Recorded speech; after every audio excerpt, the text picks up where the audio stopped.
Good evening. Welcome to the September 3rd meeting of the governing body. I'll call this meeting to order.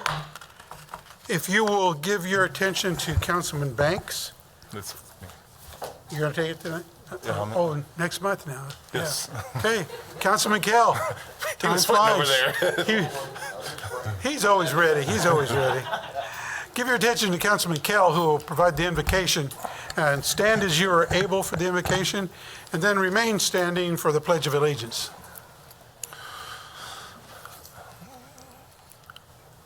Just want to take a moment for a thought on being thankful for what we have, remembering those we've lost, and trying to make ourselves a better person for ourselves, our family, and our city.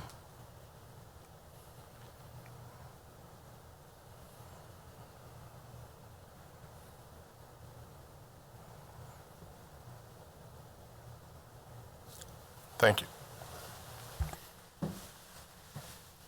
I pledge allegiance to the flag of the United States of America and to the republic for which it stands, one nation, under God, indivisible, with liberty and justice for all. Thank you, Councilman.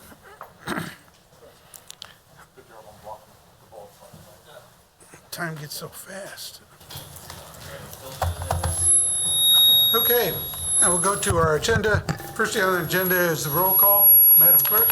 Mayor Padilla. Here. Council members Hiller. Here. Valdivia Acla. Here. Ortiz. Here. Banks. Here. Kell. Here. Miller. Here. Dobler. Here. Duncan. Here. And Hofer.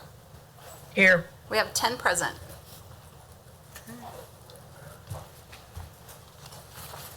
Move on to the consent agenda. Madam Clerk? A is an ordinance introduced by Councilmember Karen Hiller designating a portion of the Crosby Place parking garage as temporarily exempt from the provisions of KSA 41719D and TMC 915020E. B is approval of a Public Works engineering contract between the City of Topeka and SBB Engineering LLC in an amount not to exceed $229,400 to perform engineering, design, and construction documents for the Holiday Park Dreams neighborhood project. C and D are approval of professional service contracts exceeding $50,000 between the city and Fisher, Patterson, Saylor, and Smith LLP to represent the city in 2 separate civil lawsuit matters. E are minutes of the regular meeting of August 2024 and the special meeting of August 27, 2024. And there's 1 cereal malt beverage application, and staff is recommending approval. Okay. You heard the consent agenda is read. Is there a motion to approve? Move to approve. Motion to approve by Councilman Miller, second by Councilman Kell. Call the roll, please. Mayor Padilla. Yes. Council members Hiller. Yes. Valdivia Acla.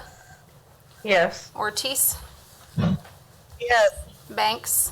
Yes. Kell. Yes. Miller. Yes. Dobler. Yes. Duncan. Yes. And Hofer. Yes. All right, we have 10 yes, the motion carries. Okay, motion's been carried. Move to agenda item number 3, action items. Madam Clerk? A is a resolution introduced by Public Infrastructure Committee comprised of council members Sylvia Ortiz, David Banks, and Neil Dobler recommending approval of project number 501105 Phase 5 for storm sewer improvement along Northwest Reo Street, west of Topeka Boulevard. Okay, thank you. City Manager? Thank you, Mayor and members of the governing body. Sylvia Davis, our Utilities Director, can take us through this item and answer any questions you may have.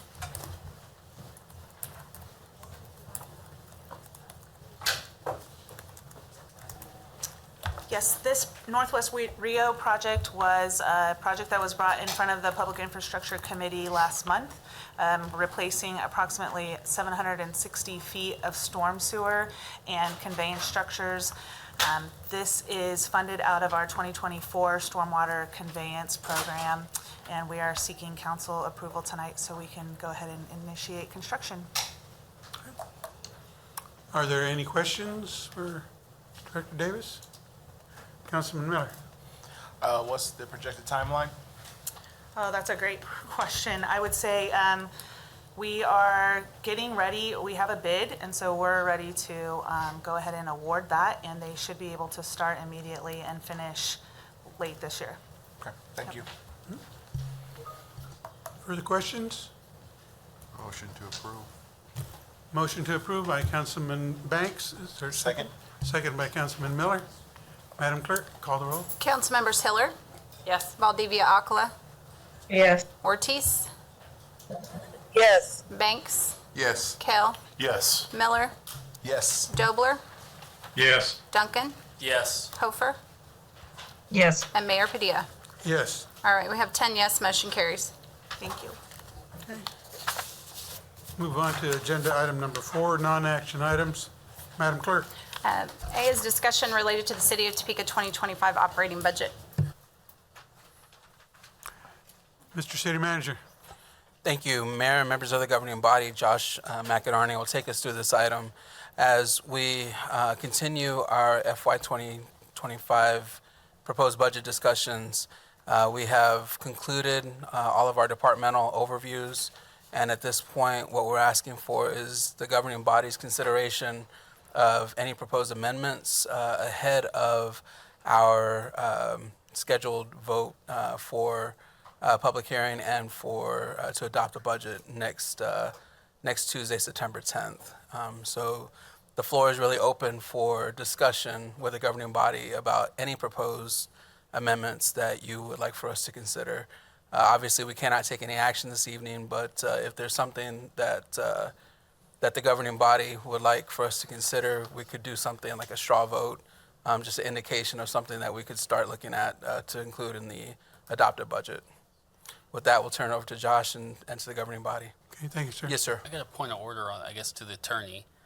When you say we can't take action, I mean, we can certainly pass a direct, or, I mean, make a change to the budget if we had. So you're essentially saying the same thing in different ways. So you can't take formal action on the actual budget because you would have to have a motion to adopt the budget, which can't happen before the public hearing next week. Right. So any vote you would take would be essentially directives to staff in advance of next week that you would like to see these amendments and that there's consensus, but it wouldn't technically be binding action on the actual budget because it can't be adopted until after you have the public hearing. Gotcha. Thank you. Okay. Further? Okay, thank you, Josh. City manager did a great job of summing it up. The only thing I would add is next week is our budget hearing, our revenue neutral hearing. That gives people the opportunity to come speak on both exceeding the possibility of exceeding the revenue neutral and to speak on the budget. They are kind of quasi-related, but both hearings have to be held by September 20th. We're doing it 10 days in advance of the deadline.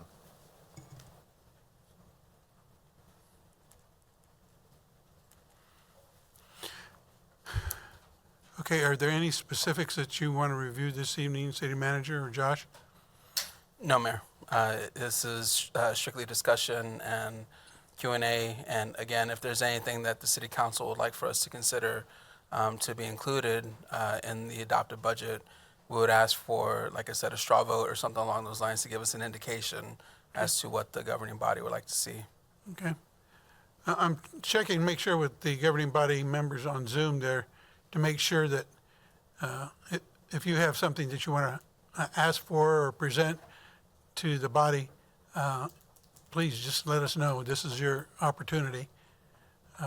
It's not your last opportunity, obviously, but it is an opportunity during a governing body meeting. Councilwoman Hiller, then Councilman Banks. Okay, well, I'll kick some things off anyway. I've been working on this quite a bit, but since Tuesday at 10 was when we were able to start putting our final stuff together, I'm not ready to make a series of proposals, but I wanted to share some of the thoughts that I had, maybe get some discussion going and some feedback. Overall, I think some of us have gotten various emails and so on. In terms of where we are right now, I guess my concern is that for the general fund, I see us in short about $20 million short. I'm very worried about that. The way I got that was that we have what started out from staff as a $15 million shortfall that they have amended to a $14 million shortfall. We have a number of full-time equivalent positions that have been migrated out of the general fund budget into various other funds. And I think it's really important for us to know if that's temporary, if that's just for this year to ease the pressure on 2025's budget. I'm very concerned that we have to have 2026 and 2027 in mind. When you're that far in the hole and the estimates that the council, that the staff has given us are that maybe the revenue from property tax just staying the way it is would go up about $4 million. That still leaves us $16 million short with no reserves in that unassigned fund with the proposal that we have. So looking at any temporary funding of any of our positions from an outside fund that need to go back into the general fund next year, I wanted to count as part of our shortfall, to keep it in mind as we looked at this year. We do have a $3.1 million vacancy credit built into this budget. That assumes that we would have that much in vacant positions. That's really high. Staff has told us that. So again, if we're looking at wanting full employment by next year, that's basically part of a challenge that we have this year. We also have a staff recommendation to move $2.3 million in the firm fund that was to be in cash to bond it instead. If we want that kind of thing in cash, I want to at least do my thinking about this, assuming that if it's not going to be there this year, it will be next year. And so I have that down. And I also learned, and I can't tell Josh how much I appreciate the back and forth. Lots of questions, and he's very prompt at answering them and finding resources to answer them.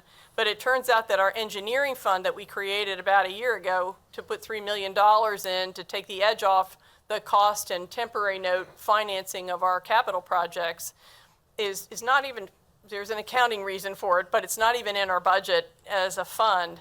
There are some engineering projects that are being funded out of that, but also it turns out they were loaning or giving $500,000 from that new fund back to help balance this fund. And I'm concerned about that. If we thought we needed $3 million over there, then we need to count that as a loan to cover our shortfall for this year. And when I add those up together, it gives us a $20.65 million shortfall. And so it's that basis that I've used to look at what we could do. I want to segue for a minute because we've heard from constituents that are concerned about us considering raising taxes at all or even staying revenue neutral.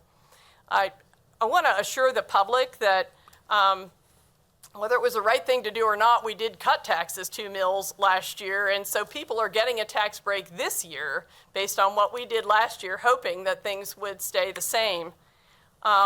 Interestingly enough, 2 mils for somebody, the city share of property taxes, if I've used Josh's charts correctly, if you have just a $40,000 house or less, that 2 mils is $15 for the year. If your house is, doing the math on the numbers they gave us, worth $600,000, the city, 2 mils for city to go just to the city, not to everybody else, but just our share is $140 for a year. So people did get that tax break for this year. Looking for next year, if we take those 2 mils back, that's roughly that same amount of money. That's what the tax hit would be. So just to kind of get that on the table. Also, some of the complaints have been that we're working on the riverfront. And I think it's very important for people to know that we're part of the partnership that's looking at the riverfront, but that all the activity that people are seeing in that riverfront area is because of moving the interstate bridge. And it's an unfunded federal mandate that we are dealing with to get it over with. It is not some initiative that we took on because we thought it would be a lot of fun. And so just to clarify those concerns that we are in the riverfront, because it is very difficult and it will continue to be for another 3 years, but it wasn't our project.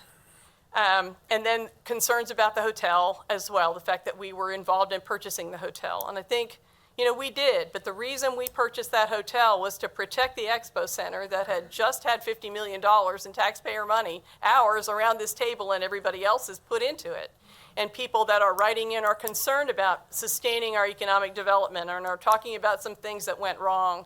I just want people to understand clearly that we bought that hotel not because we wanted to be hotel owners, but it seemed like a strategic investment to protect that big investment that we had.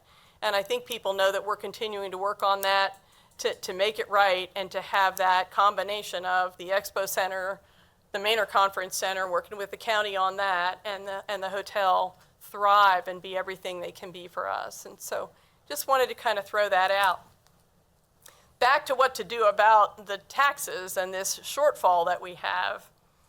I just kind of had a talk with myself, looking at the fund that we have, the unrestricted fund that city manager and the budget team are looking at.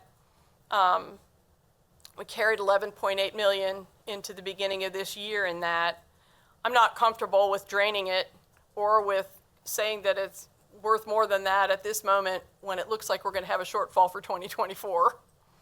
But looking at that and looking at the fact that the increases that we have are mostly staff. They're the staff that we value, that we want to keep, that we want to pay fairly to keep up with the inflation that we've had. And we've got roughly 9 million in increases in the budget for that. And so this is just me trying to think it through for myself to go ahead and support up to $9 million in dollars that we have in that fund to help out with this shortfall. I was able to sort of come to terms with. But what that left is 11.65 to figure out what economies or cuts we could make or other income that we could bring in that could somehow balance that budget. I need to do a little more vetting with folks, but I've come up with at least 7, and that can include going ahead and holding off on some of those raises for our staff, at least until we know for sure we've got revenue over expenses coming in next year. We do have a number of vacant positions. I'm not sure I want to propose a list, but we probably could handle cutting $2 million at the rates that our high-end folks are earning, being 120,000 or more. That's probably 5 positions at that level, and maybe another 5 or 10 at a lower level. But we might be able to go in and trim in that way. We've had a request for extra money to contract through Public Works. I've said before, it's nothing new, but I do think if we can come up with the strategy to just get our engineers hired, we could. I know Braxton's worried about that, but because we haven't come through yet, but if we can get those staff engineers back, it can really help not only our immediate needs in this, what we need to do in 2025, but long-term can get our core staffing of our Public Works Department reestablished.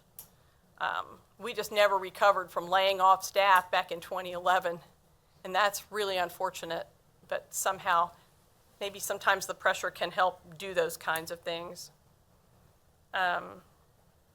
Looking more specifically, and I think others may have been looking at some of these smaller things, if we can figure out our homeless strategy, we're going to be spending about $500,000 this year on homeless camp abatements.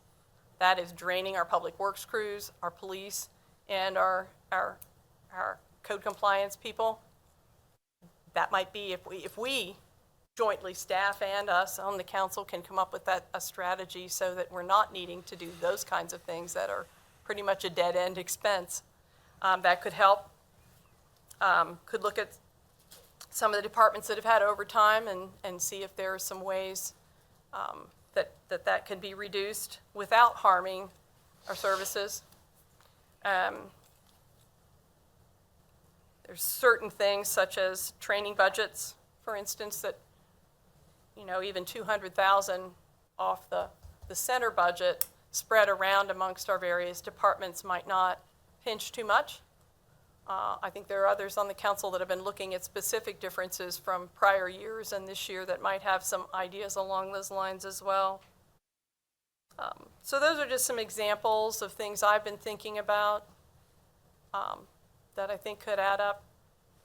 If we need 11 million so that we know going into next year, we're not facing being 20 million in the hole again. I've talked to city manager. I know that he wants to meet with us in a retreat. He's new. He doesn't want to take any drastic steps real fast, and I understand and appreciate that. I just think we need to help out as well, because it just scares me to go into the next year with that much in the hole. So, thank you. Thank you. Councilman Banks. Thank you, Mayor. Councilwoman Hiller covered at least two of the things that's been my focus for the last couple of weeks.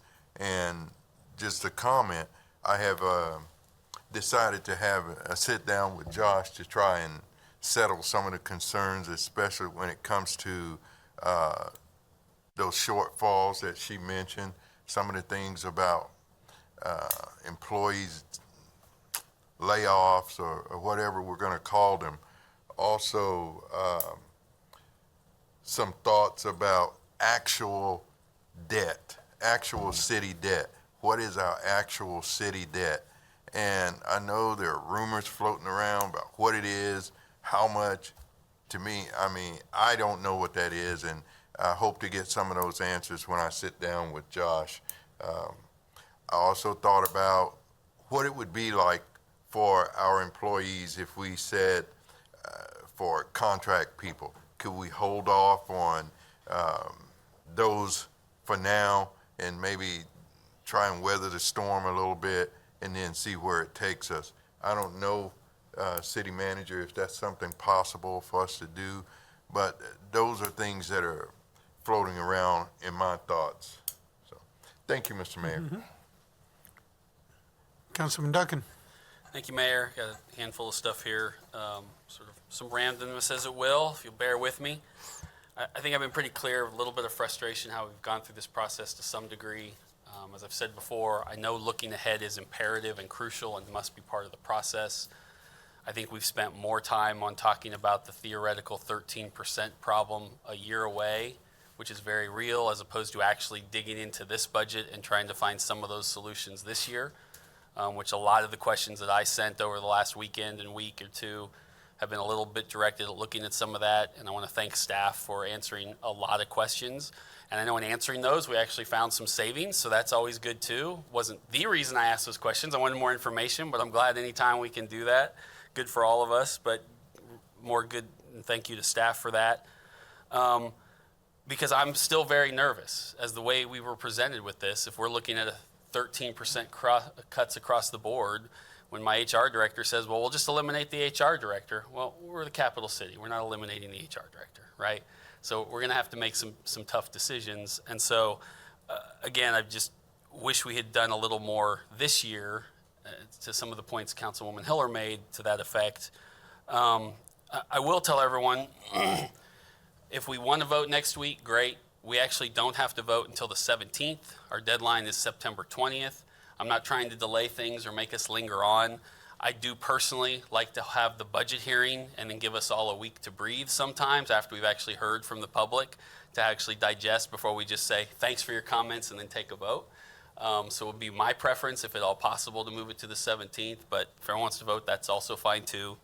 If I've got some amendments, I will certainly bring them forward at that time, as now I've gotten a lot of the questions I had answered. This is just a side note, I guess, to my colleagues. I think everyone was here, but perhaps Council Members Banks and Miller at the time, and to the city manager. One of the responses that came back today has nothing to do with you or the current staff. We spent a lot of time about 3 years ago talking about leasing versus buying, purchasing. And we very much as a collective said, when it makes sense, we need the lease. We know there's specialty trucks and other vehicles, it's not even possible. But for the basic, I'm just driving my whatever around, one of the responses back was that a former city manager who we relieved of his duties decided to essentially say, I don't like what they decided, I'm gonna shift that policy back to just buying stuff.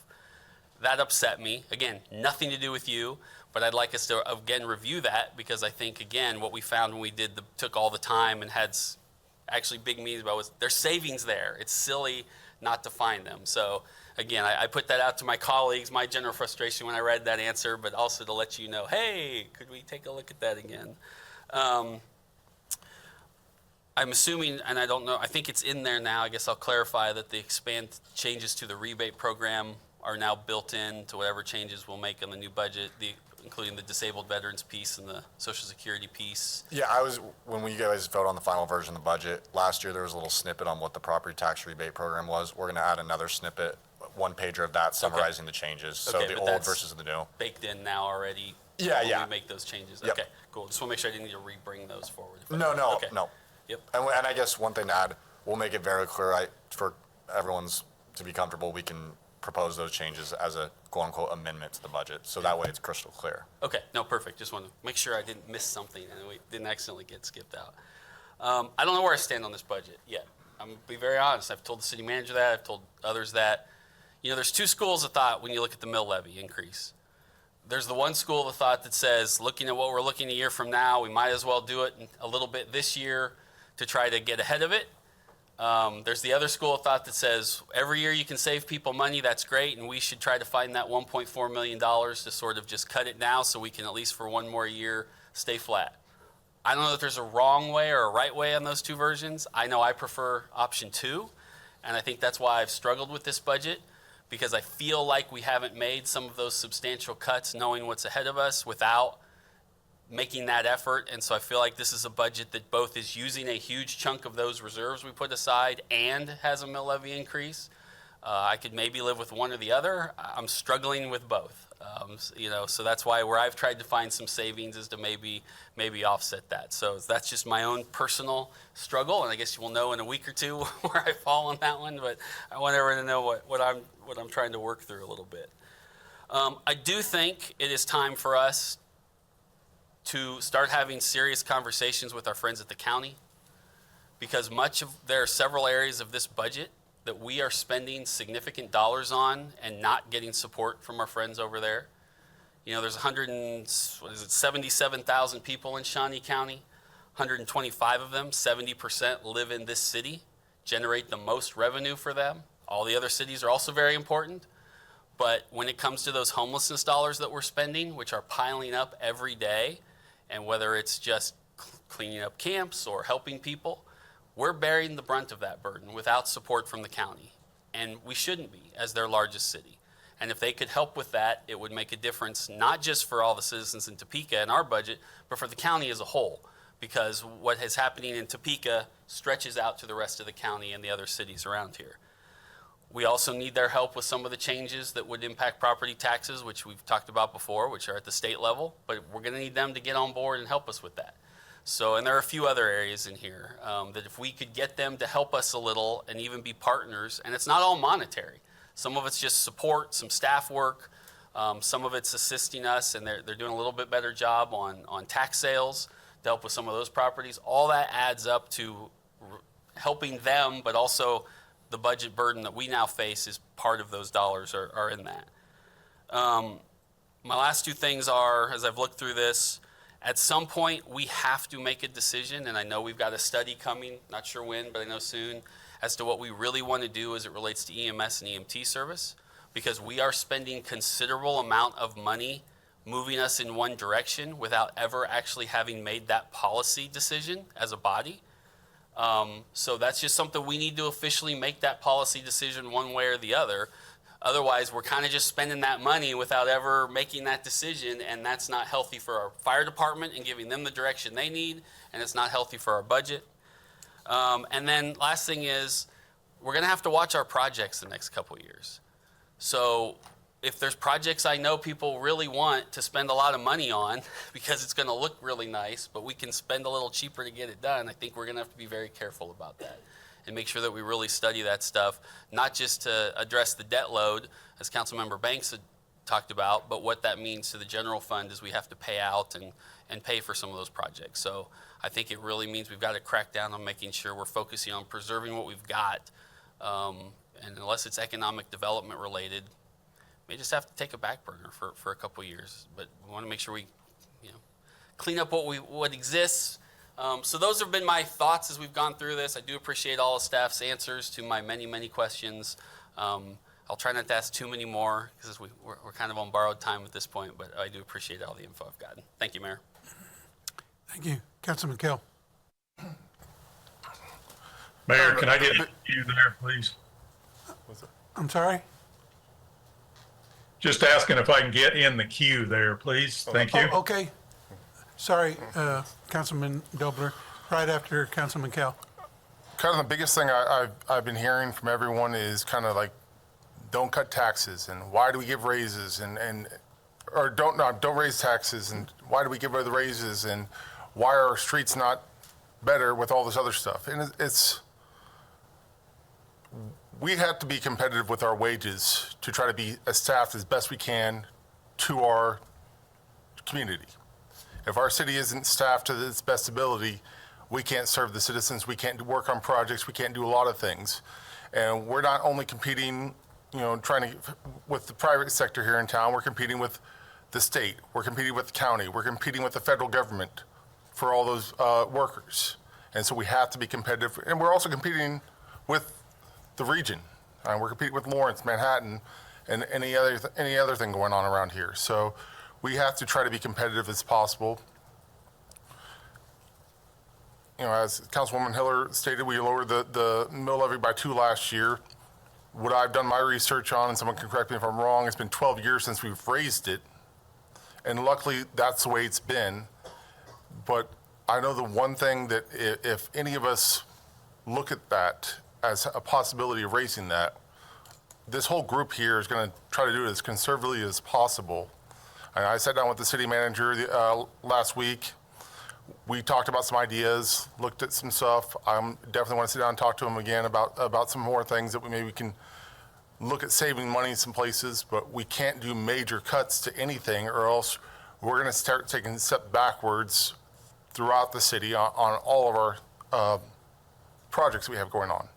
It's not going to be the roads. It's going to be our water lines. It's going to be our sewer lines. It's going to be a lot of things you don't see that are going to start having issues. So unfortunately, we might have to look at raising the mill levy, and I don't want to do it, but I know that infrastructurally we can't take a step back. For the 3 years now, 3.5 years I've been on here, we've been moving forward as a city, getting our roads better, getting our wastewater better, doing so many things to get our city better that we can't just start slashing stuff to take that step back. Because that's what it seems like 10, 15 years ago. A lot of cuts were happening and things just were getting, as my most hated phrase, deferred maintenance, and just kicked down the road. And we've taken some of those things that were kicked down the road now, and we've gotten those things solved. And we can't allow it to just kick the can down the road again now to let stuff deteriorate again. And I know everyone says, well, the county's done this with their taxes, the state's done this, Evergy, Kansas Gas all raised theirs. It cannot be, and I've said this before, that we can't have a bite at the apple also, unfortunately. We have to be able to sustain as a city. If our costs go up on the items that we have to buy, being competitive with our wages, so many things, we have to be competitive also, and we have to possibly raise the mill to be competitive and to keep things going in the right direction. Because I know if we start letting things slide backwards again, we're going to be in a big hurt in the long term. Thank you. Mm-hmm. Councilman Dobler?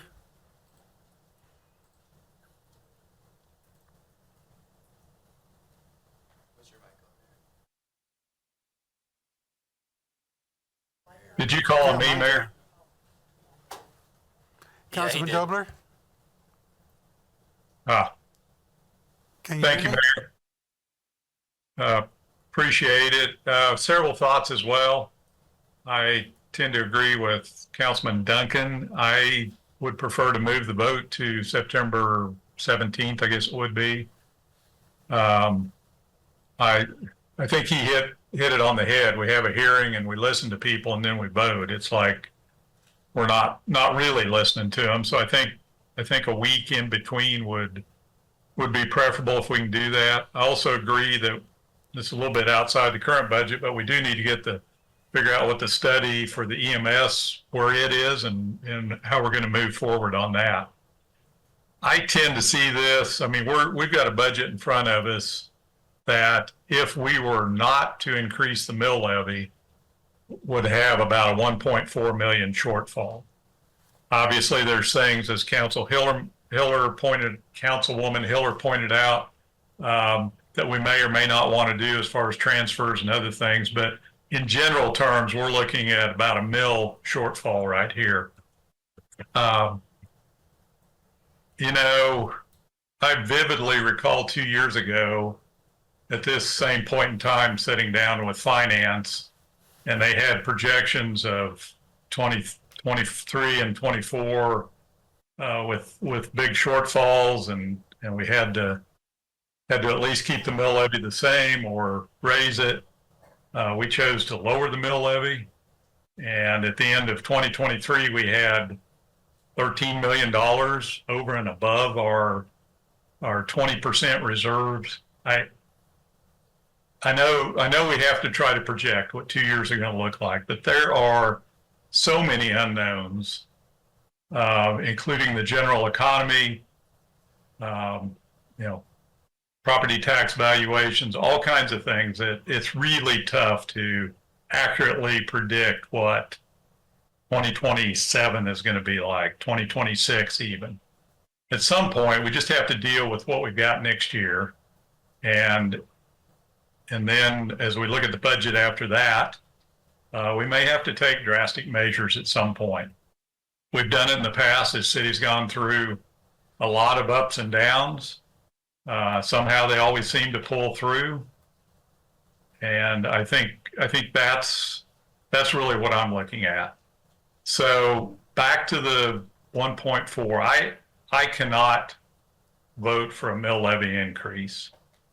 That's just the way it is. The reason somebody mentioned we haven't raised the mill levy for umpteen years, yeah, because valuations of personal property have been going up. In some cases, crazy amounts, particularly last 3 or 4 years. So we haven't had to raise it. In fact, we've been able to cut it 3 mills over the last couple of years. And yes, there's some point where we will have to raise the mill levy. I just don't feel like it's this year. I think we can exist with a flat mill levy, keeping it the same. Means we're going to have to go back and look for approximately $1.4 million. I think we can find that. I think there's a lot of areas. Councilwoman Hiller pointed out some cuts that can be made that I think make sense. I've also asked Josh and his group to look at pilot. I know we cut pilot drastically a couple of years ago when we were going through utility rate hike discussions. But I went back and looked in 2023, just last year, the combined utilities paid $7.4 million in pilot. The proposal, and in 2024, they're only paying $5.4 million. And that's what the proposal is for 2025. So $2 million less. And yet, the revenue has gone up pretty good amount from 2022, 23.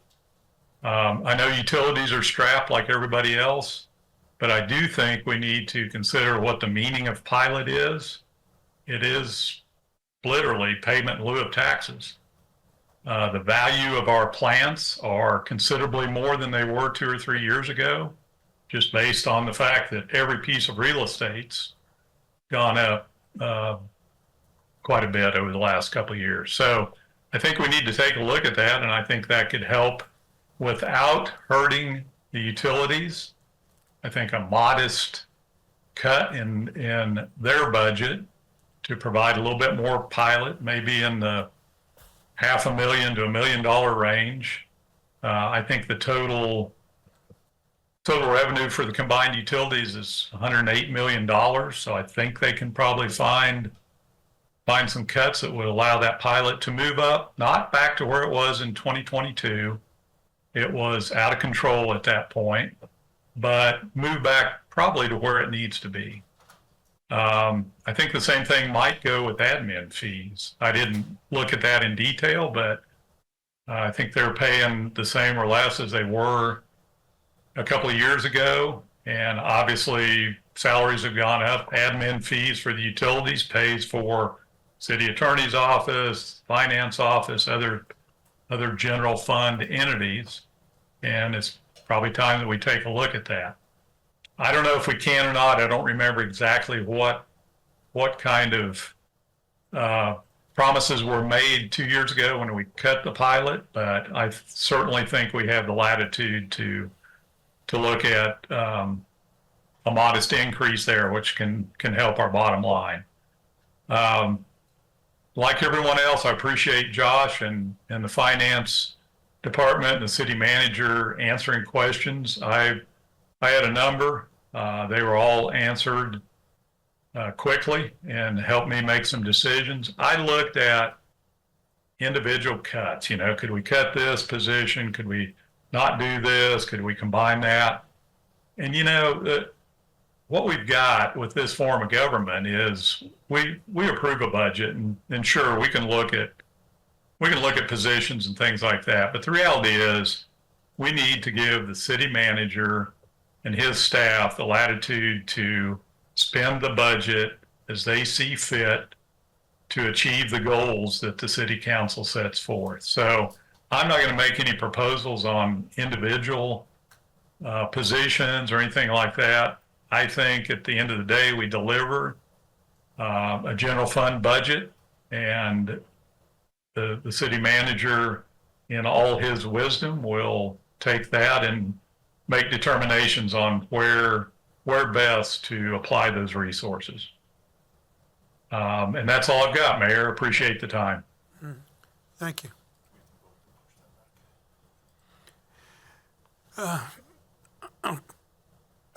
Deputy Mayor. Are you, Yeah, you are so muffled. Did you, is it me now? it's on. I can't. It's on. Yeah, go ahead, please. Okay.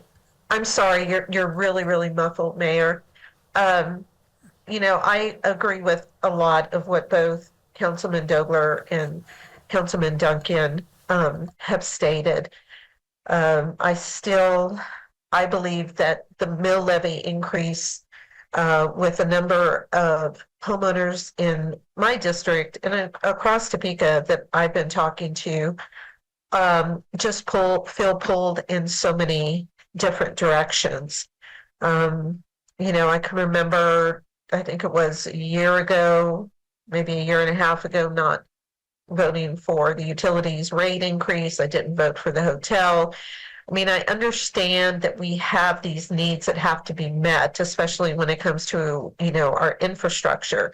I agree wholeheartedly that we really have to be looking carefully at our projects, our infrastructure projects, but at the same time, I'm not going to go jump up and down saying we need to try to do it for cheaper, because I think sometimes we can actually get ourselves in trouble when we end up doing it for cheaper. But I think that we just have to keep a hard eye on it.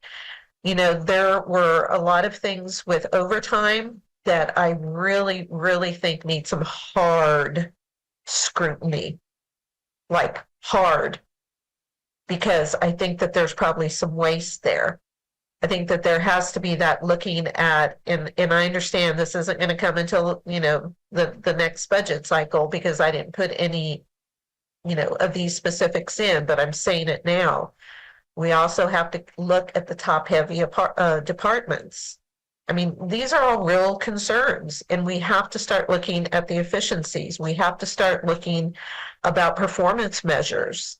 And, we've been looking at some really huge increases, and I get the back and forth about, it's needed to bring the talent pool in, et cetera, et cetera.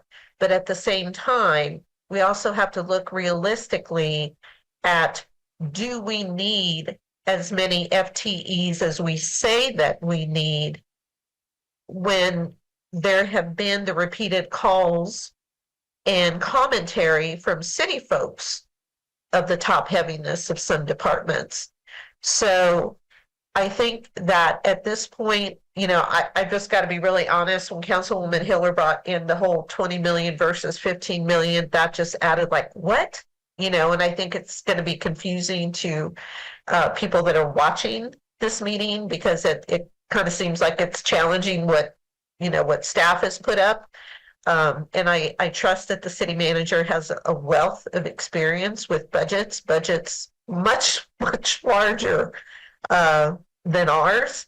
So, that's really all that I have to say. And, thank you, Josh, because you are always so on point and so quick with your responses, and it is really appreciated. Staff across the board. Thank you, Mayor.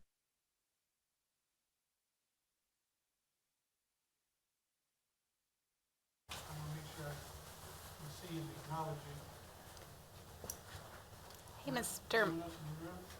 Mr. Mayor, can I make a point of clarification while people are thinking about if they want to talk? Just to clarify, you do have to vote on the revenue neutral rate tomorrow. It has to be voted on before the close of hearing, but you can delay the budget until the 17th, not tomorrow, the 10th, whatever next week is. But so just to clarify for anybody watching, revenue neutral rate will be voted on before the close of the revenue neutral rate hearing. A question has been asked also for this evening. It's been suggested that we move our final budget date to the 17th. Do we need to vote on that, or? No, you can always have the budget hearing. You have to have the budget hearing next week, like you've been published. That will not be changed. But you can always wait to vote until the 17th on the budget hearing. It's just the revenue neutral rate has very specific rules that it has to be voted on before the close of the hearing. Okay, thank you.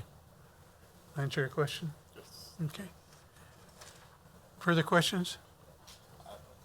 All right, Councilman Miller. Thank you, Mayor. I'll pull my notes up here.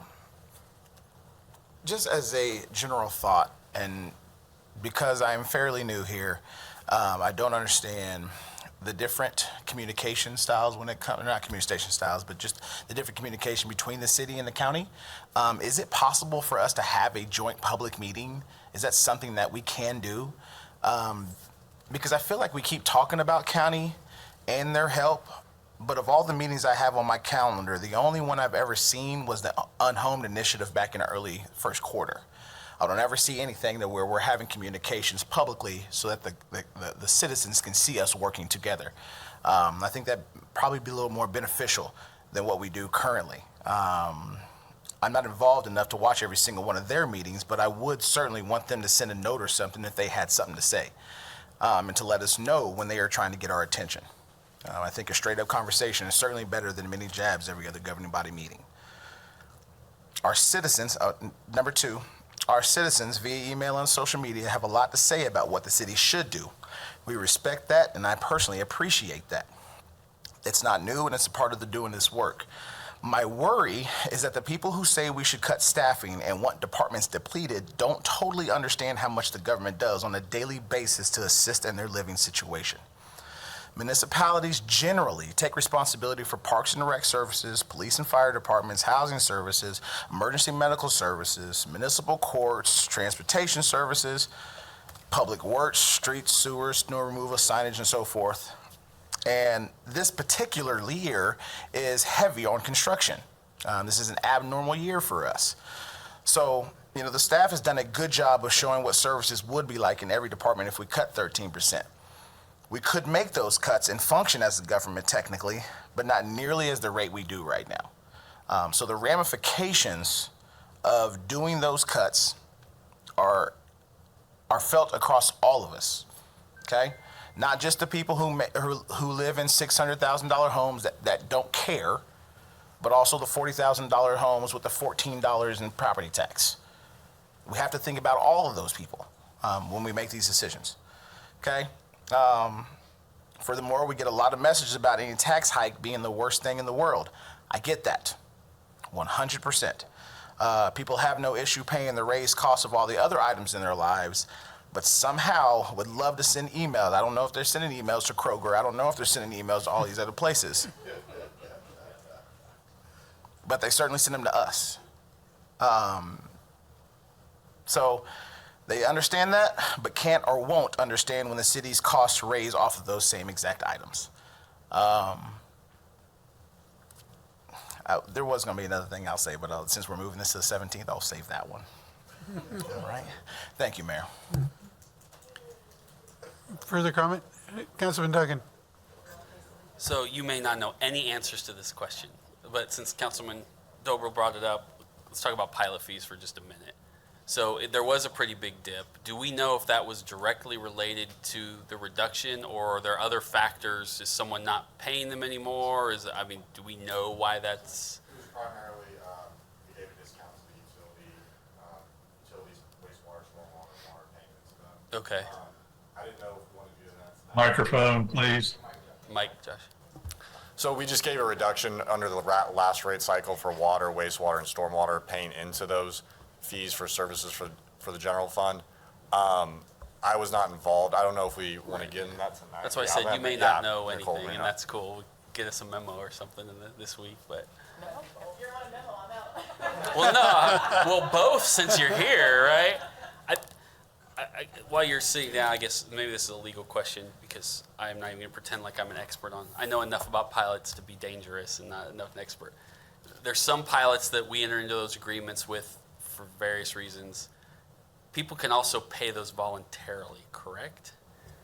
Yes, people can voluntarily, like a nonprofit, for example, could voluntarily pay a pilot, the state of Kansas, but we don't have the ability to require pilots except in certain instances. and that's state law. Correct. I am not going to name anybody tonight, and I'm not asking anyone to name anybody. I guess as you guys process through it the next few days of this week, I mean, this is just part of being a capital city. It's nobody's fault, but I'm pretty sure, I believe 5 of our top 7 employers pay no property taxes in our state, or in our city, right? And again, we're glad they're here. It means a lot that they work here and live here, and that counts for something too.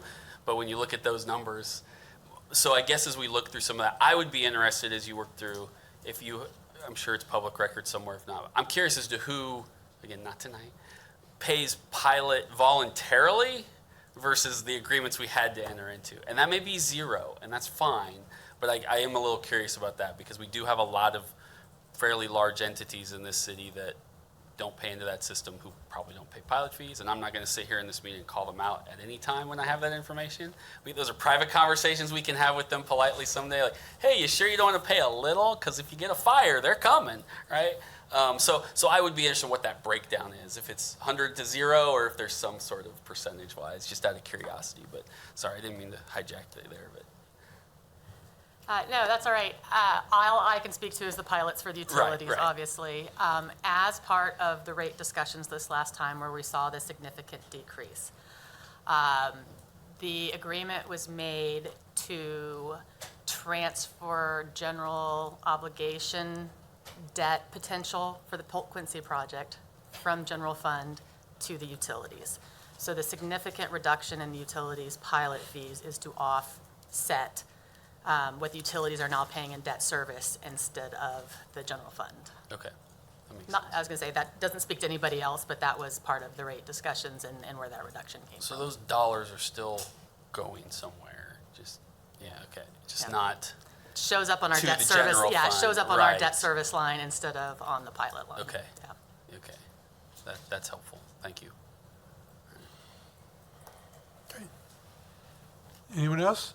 I'll just add, any of those companies who know they don't pay pilot fees but should, come on. All you're doing is putting the burden on the citizens and the homeowners, right? Let's go, help the cause a little bit. There's my public service announcement for the evening. I just want to take a moment to say my appreciation for the governing body and how they have approached this, probably their biggest decision and responsibility as they sit on the governing body. I hope by these discussions and the detail that each of the governing body brings to these discussions, that the public who is watching, hopefully, and not just making comment, but listening and watching, sees that every one of us takes this responsibility very seriously. It's not a matter of let's hurry up and get it done. Let's just try and see what we can get through with. There's every effort to listen to the public, to understand that we have limited resources, and those limited resources have to be used in the most efficient way possible for our constituents. So my thanks goes out to the governing body, to Josh, city manager. I can't believe what I heard him say the other day when we were on a radio show, that he loves budget time. He said, there must be something wrong with me. I said, well, that's the right guy to be in the spot, because somebody who loves budget time is what we need. Someone who understands, who takes it seriously, and puts all his effort into it. So I'm glad that we can give him the information, the asks, and the thoughts and ideals that will help him carry out, as Councilman Dobler said, his responsibilities as our city manager. We give him the direction, we give him the pot of money, as it were, and rely on his expertise, along with our input, to help us guide our way to the future. So again, my thanks, and I appreciate that. Unless there's any other comments that would like to be expressed, city manager. Thank you, Mayor. Unless there's any objection, we'll go ahead and move the budget vote to the September 17th agenda. I think that's a consensus. Thank you. Okay, good. All right. Well, thank you all. Now we'll move on to public comment. And under public comment, we have two persons signed up. The first is Mr. Henry McClure.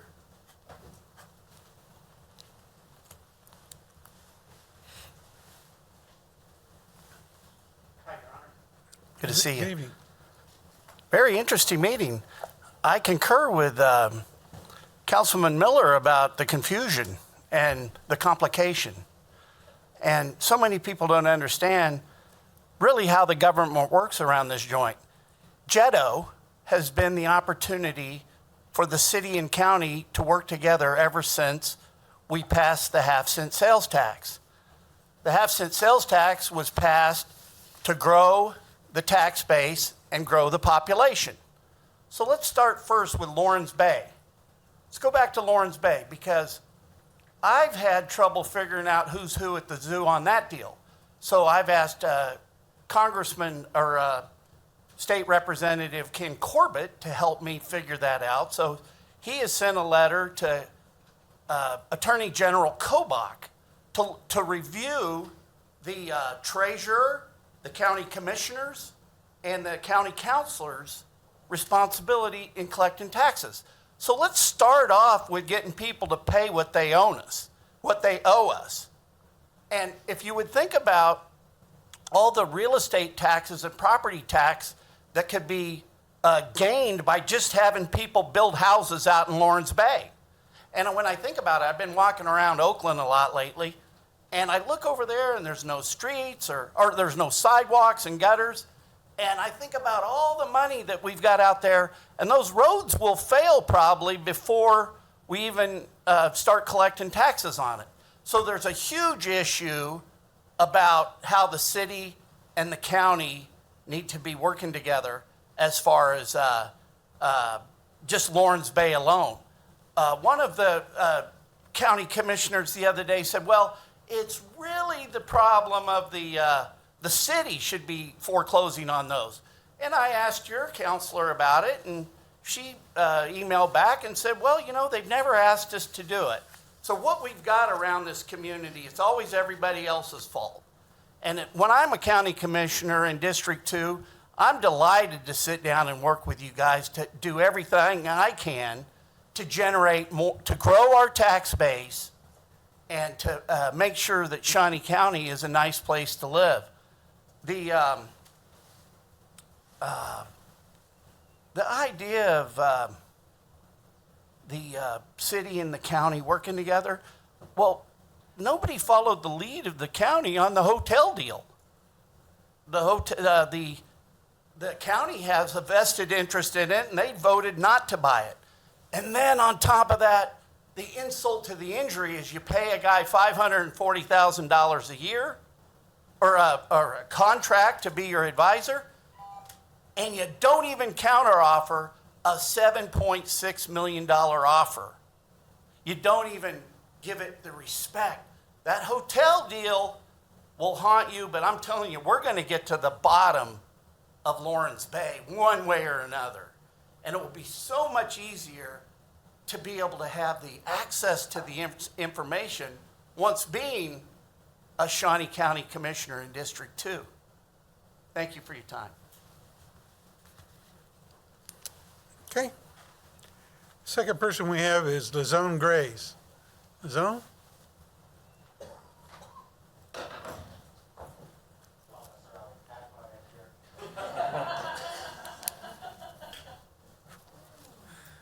Close. I'm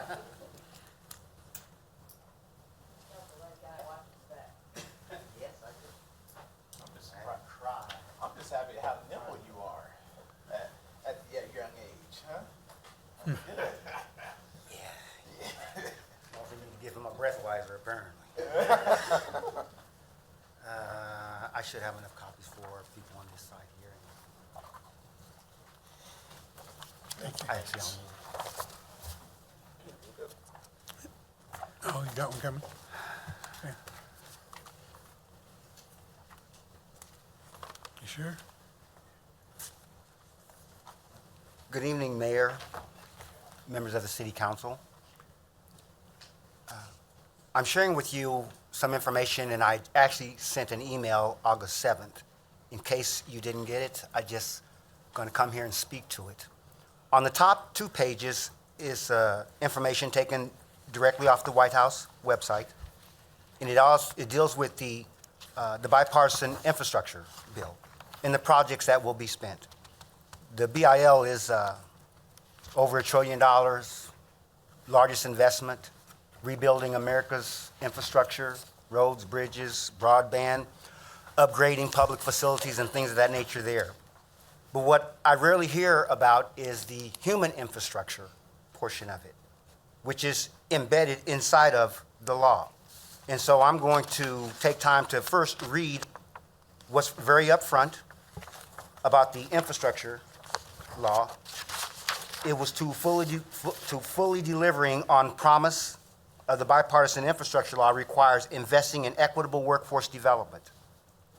These investments will ensure the employers have the skilled, diverse talent pool needed to deliver the projects and workers, including those who historically have been underrepresented in traditional infrastructure sector, that they have a fair shot at the good jobs required to implement the law. The law includes more than $800 million dedicated investments for workforce development, as well as significant additional funds that may flexibly be used for that purpose. Flexibility meaning funds can be used to subsidize childcare, pay for tools, equipment, things that will get this underrepresented population into the training and into the jobs that these infrastructure bill dollars are going to be paying for. As I said at the very beginning, the promise of the infrastructure law requires investing in equitable workforce development. These investments will provide workers in underserved communities with the skills and training to access the newly created high-quality jobs from these sectors. I mention that because when I was at the public hearing for the community engagement for the budget, I think that part of a large multi-millions of dollars came from the infrastructure bill. And I guess my question then was, as I've always had a concern, isn't so much on winning the contract or the monies is great. And some of the projects are going to be done in these low-income and underserved neighborhoods. But if there's a workforce development component that is required, how are we going to move these underrepresented people into the pipeline of getting the training positions and these jobs? There are other agencies who can provide support for job training, tuitions, tools, transportation, things that this population can actually use to get onto the training side. Actually, I met with the lady over the Office of Apprenticeship, and there are some requirements for those companies who want to get the contracts to create apprenticeship positions. So whoever gets the contracts of the 25 million or whatever that was, how am I to get people who are underrepresented, to get work in their communities? Where's the pathway so that everyone would know that you have this money, this is going to be the work, this is where you need to go, so we can start getting some people who have the desire to get in, get the training, and work on all these projects. You had mentioned that, is it possible I can have like 3 minutes or so? Would you say 2 minutes? 3 if possible? Okay. Have a motion to grant you 3 and a second. All those in favor say aye. Aye. Go ahead, Lizelle. Thank you. I believe that some type of a workforce development framework should be done on behalf of the city. The county gets their money, the state will get theirs, but this is city business. That there are stakeholders who can really sort of verify, that we don't have enough talented people here for the work that we already have. You can go and get a lot of work and get awarded, and more work can come, but where's the pipeline that's going to help move people into this 10 years worth of work that's going to be done? There's one of the emails, I provided the email that I had sent on the 7th. Another that was dated 2015 is what I had sent on the public comment for the CDBG funds. I had mentioned about adult training. I've always spoke about skills training, transitional jobs, and the last sheet was actually from the original Topeka Shawnee County Economic Development Plan when the sales tax first came up for economic development, to show that there was already a commitment, and we talked about doing things for the apprenticeship, the skills training. Our organization happened to be one of the responsible agencies. At that time, back in 2002, we didn't have this type of historic money. So I would hate to see our city miss out on a historic moment, not just on getting monies from the infrastructure law, but actually using it as a way of getting people who are poorer than some, who want to get in on this work, to pay for some job for them skill training. There's apprenticeship opportunities. So I believe, because I sat down with many of those in this particular area, the Office of Apprenticeship, there are those industry leaders of the construction trade, there are state agencies that can actually pay for the job training and tuition and things of that nature there, a couple of other entities. I believe that it would be good for the city, whether it's the mayor or some city council member who wants to take the lead, of convening these stakeholders and seeing what can be the skills training, the apprenticeships, and what's going to be the pathway so that whenever the city wins a 25 million or a 45 million, there's already some type of a pathway already set so that we can, agencies like ours, can start helping to get people into these skills training and into these jobs. That's it. Thank you, sir. Thank you for your time. Okay, that's the last person we have signed up for public comment. We'll move now to announcements. Madam Clerk? On the September 17th agenda, we have 2 board appointments. We have 1 presentation from the Gage Park Improvement Authority. Consent agenda consists of 1 workers' comp settlement claim, 2 expenditure ordinances. Action items are a resolution to set a public hearing date for Riverstone Myers Place subdivision, and then the corresponding funding agreement. We have the public hearing and resolution on the R&R for Topeka Metro, or the TMTA. We have the public hearing and resolution for R&R for the city, and then we will have the public hearing for the city's budget on the 10th, and then adoption on September 17th. Discussions, we have utility real estate liens, and then discussion on the standard traffic ordinance and the Uniform Public Offense Code. Okay, thank you. City Manager. Thank you, Mayor. I too would like to echo some of the things that the governing body has shared as far as kudos to Josh and the Budget and Finance team, as well as the other departments who helped craft the budget. I also wanted to give shout out to our crews and contractors continuing to work on the storm debris cleanup, getting a lot of positive feedback, and to the teams that are keeping up the interactive map. Thank you, Mayor. Okay, we'll start with governing body members. Councilman Kell. All right, it's that time of year. Football season's around, and sports can create a lot of highs and lows. And during those highs and lows, you need to stop and think. Drinking and driving. You know, a lot of people tailgate. That's probably the biggest sport out there in the state region, where people get out and tailgate, have fun, things like that. Gambling. Gambling. Football is the highest gambling sport on in the state. And how your mental health can be affected by all those things combined. So you need to really look at being safe, celebrating safely, having fun with your friends, but make sure you use a DD, use a ride share, call a taxi, something. If you have a gambling problem, call the gambling helpline here in Kansas. And if any of these things have led to mental health issues, please reach out to somebody on this, because this is also National Suicide Awareness Month. And a lot of these things can lead to down that road of suicide. So please just make sure you're having fun during this year, because I know KUK State just kicked off. Chiefs kick off in 2 nights. So it can be a very exciting time of year, but it can create a lot of highs and lows. And just make sure you're stopping and thinking during those highs and lows. Thank you. Councilman Miller. Thank you, Mayor. The only thing I have to say today, where's my camera at? Which one? Right there? They're all on you. Marcus Miller Jr., happy birthday. He turns 10 today. So I love you, son. Good job. Good job. Councilman Dobler. I have nothing, Mayor. Thank you. Councilman Duncan. Nothing, Mayor. Thank you. Councilwoman Hofer. I have nothing, Mayor. Okay, thank you.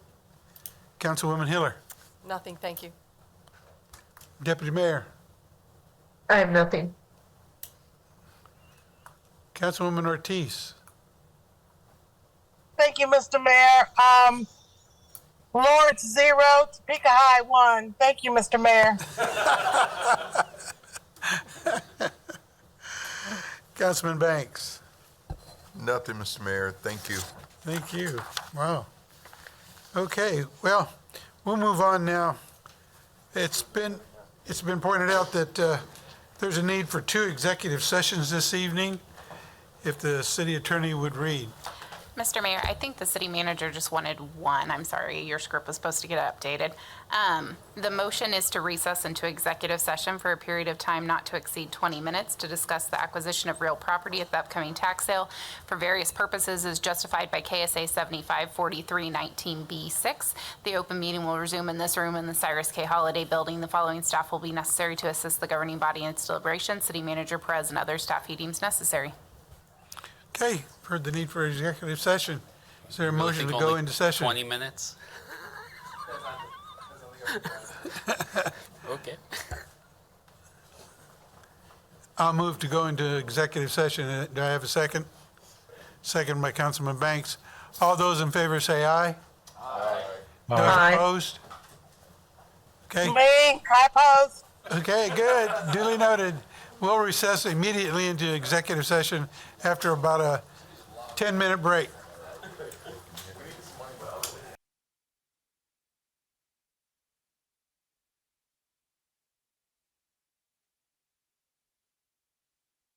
We have completed our discussions in our executive session. No action has been taken. There is no further business coming before this body. The meeting is adjourned.